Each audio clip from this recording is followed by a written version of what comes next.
Hello nursing student. तो आज हम बात करेंगे टॉपिक डिहाइड्रेशन की। तो व्हाट इज़ डिहाइड्रेशन?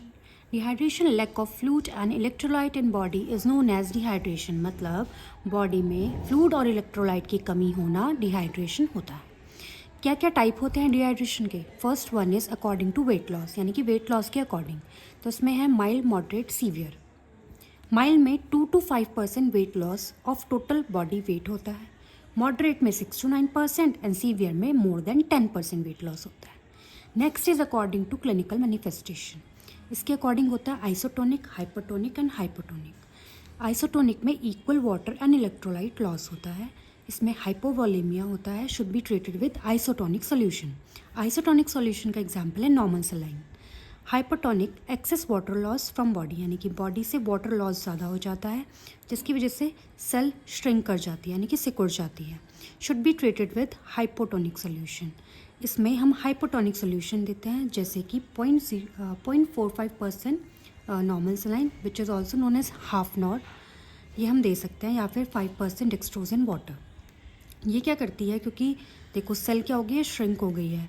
तो ये हाइपोटोनिक सोल्यूशन क्या करता है, इस ऑस्मोलैरिटी के अकॉर्डिंग ये क्या करता है, ये कंसंट्रेशन को सेल की तरफ, जो फ्लो है फ्लूइड का वो सेल की तरफ जाता है। इसकी वजह से जो सेल है वो दोबारा से स्वेल हो जाती है, यानी कि नॉर्मल कंडीशन में आ जाती है।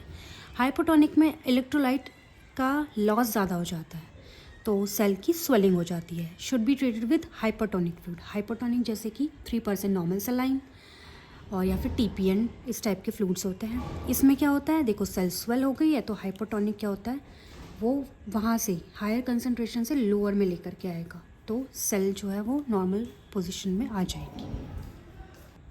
नेक्स्ट बात करते हैं बेस्ड ऑन सिवियरिटी में। सिवियरिटी के बेस पे ये बहुत इंपॉर्टेंट है। इसमें होता है नो हीट डिहाइड्रेशन, सम डिहाइड्रेशन या सीवियर डिहाइड्रेशन। हम इस कैटेगरी में डिवाइड कर देते हैं। एग्जाम के पॉइंट ऑफ व्यू से ये बहुत इंपॉर्टेंट है, तो इसलिए मैंने इसको ये अलग से बनाया है। तो देखो हम इसमें असेस करते हैं, हम क्या क्या असेस करेंगे। कंडीशन, आइज, टंग, थ्रस्ट, स्किन पिंच और रेडियल पल्स। तो अगर डिहाइड्रेशन नहीं है तो ये सब आपको नॉर्मल दिखेगा, ठीक है। सम डिहाइड्रेशन में अगर थोड़ा है तो लेस एक्टिव लगेगी कंडीशन, मतलब पेशेंट जो है आपको कम एक्टिव लगेगा, इरिटेबल लगेगा। आइज़ उसकी संकन होंगी, टंग ड्राई होगी, थ्रस्टी लगेगा या फिर बहुत तेज़ी से पानी पिएगा। स्किन पिंच करोगे तो स्लोली वापस जाएगी। रेडियल पल्स रिड्यूस लगेगी। जबकि सीवियर डिहाइड्रेशन में पेशेंट की कंडीशन लगेगी लेथार्जिक, और ऐसा भी लग सकता है कि वो कोमाटोज हो गया है, यानी कि कोमा में हो गया है। संकन रहेंगी आइज, टंग ड्राई रहेगी, थ्रस्ट अनेबल टू ड्रिंक, पी नहीं पाएगा पानी। स्किन पिंच करोगे तो बहुत स्लो दोबारा अपनी नॉर्मल पोजीशन में जाएगी। रेडियल प्लस पल्स जो होगी वो अनकाउंटेबल होगी या फिर एब्सेंट होगी। अब इनको हम डायग्नोस कैसे करेंगे, तो डायग्नोसिस के लिए नो डिहाइड्रेशन में देखो कोई भी साइन, सब कुछ नॉर्मल है, कोई साइन नहीं मिला मतलब डिहाइड्रेशन नहीं है। इसमें आपको एटलीस्ट टू साइन मिलेंगे जिसमें कि एक स्टार साइन प्रेजेंट होगा, ठीक है। इसमें 2 कम से कम होंगी और एक जो कि स्टार साइन आपका प्रेजेंट होगा। Next is severe dehydration. इसमें सम डिहाइड्रेशन के पॉइंट्स होंगे और कोई ना कोई वन ऑफ स्टार साइन होगा, यानी कि इन सब में से एक साइन यहाँ पे प्रेजेंट होगा, ठीक है। और सम डिहाइड्रेशन में 2 होंगे, साथ ही साथ एक आपको इसमें से साइन मिल सकता है। तो ये था बेस्ड ऑन सिवियरिटी। इसका मैनेजमेंट कैसे करेंगे, तो देखो इसका management immediate and according to severity करेंगे। तो अगर A टाइप का है, यानी कि साइन ऑफ डिहाइड्रेशन आपको नहीं दिखाई दे रहा है, तो आप क्या करेंगे, 50 ml ORS पर kg बॉडी वेट के अकॉर्डिंग देंगे, प्लस ऑनगोइंग लॉसेस, जितना भी जा रहा है उतना हम इसको रिकवर करते रहेंगे। फिर हम पेशेंट को घर भेज देंगे 4 पैकेट ORS के साथ, उसको बोलेंगे इसको पीना है। फीडिंग कंटिन्यू रखेंगे अगर बच्चा ब्रेस्ट फीड कर रहा है और या फिर यंग चिल्ड्रन मिल्क पीता है तो। B सम डिहाइड्रेशन, इसमें हम 80 ml ORS पर kg ऑफ बॉडी वेट के अकॉर्डिंग देंगे और 4 से 6 घंटे में देते हैं। साथ ही साथ अगर लॉस हो रहा है उसके अकॉर्डिंग हम इसको रिकवर करेंगे। पेशेंट को ऑब्जर्व करते हैं 6 से 12 घंटे के लिए। उसकी फीडिंग कंटिन्यू रखेंगे, अगर ब्रेस्ट मिल्क पीता है तो ब्रेस्ट मिल्क, और यंग चिल्ड्रन को भी हम मिल्क देंगे। पेशेंट को रीअसेस करेंगे और डिहाइड्रेशन स्टेटस हम उसका घंटे भर में देखेंगे, यानी कि आर्ली चेक करेंगे।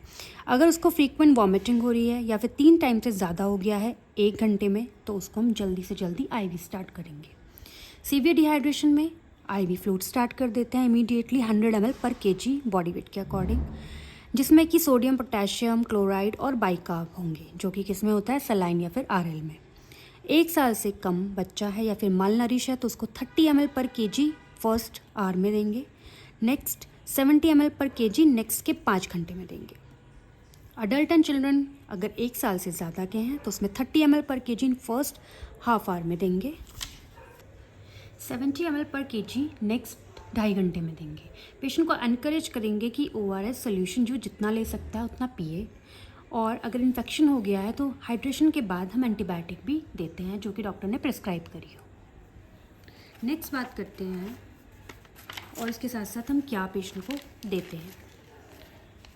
तो first one is zinc supplementation, जितनी भी रिक्वायर्ड है और जितनी डोज है। लेस देन 6 मंथ का अगर बच्चा है तो 10 mg per day, more than 6 month है तो 20 mg per day. Drug and vaccine for diarrhoea, तो लोपेरामाइड देते हैं अगर नॉन इन्फेक्शियस है, और एंटीबायोटिक देंगे अगर इन्फेक्शियस है तो। Rota virus vaccine younger than 3 month child है तो उसको हम मैटरनल एंटीबॉडी से प्रोटेक्शन मिल जाता है। 2nd मंथ में फर्स्ट डोज, 4 मंथ में सेकेंड डोज एंड 6 मंथ में थर्ड डोज लगाते हैं अगर ज़रूरत है तो। 2 टाइप के आती हैं vaccine, RotaTeq and Rotarix. Oral route से देते हैं because must replicate in gut, hold it in severe vomiting and diarrhea, contraindicated in intussusception or intestinal obstruction. So this was all about dehydration. अब जैसे कि हमने तीनों टॉपिक पढ़े हैं, वॉमिटिंग, डायरिया एंड डिहाइड्रेशन, इन तीनों के नर्सिंग मैनेजमेंट के लिए मैं नेक्स्ट वीडियो डालूंगी।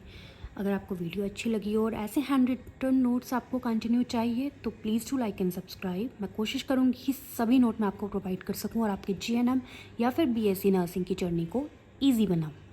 तो मिलते हैं नेक्स्ट वीडियो में, तब तक के लिए bye bye, take care, see you soon.